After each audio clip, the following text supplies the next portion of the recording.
So இங்கே பாருங்கள் chicken biryani with onion raita. சாப்பிடுங்க. நீங்கள் பண்ணி எடுத்துக்கோங்க.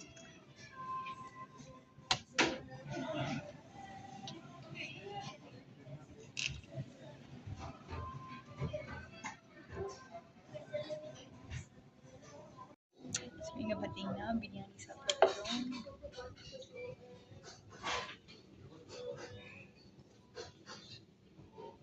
என்ன பாருங்க.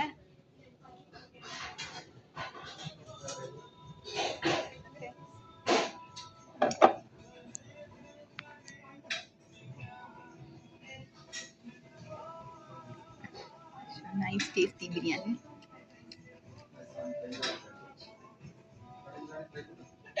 நல்லா ஸ்பைசியாக இருக்கு. நல்லா ஹாட் பிரியாணி. ஸோ இப்போ நாங்கள் நல்லா சாப்பிட்டு என்ஜாய் பண்ண போகிறோம். பாய்.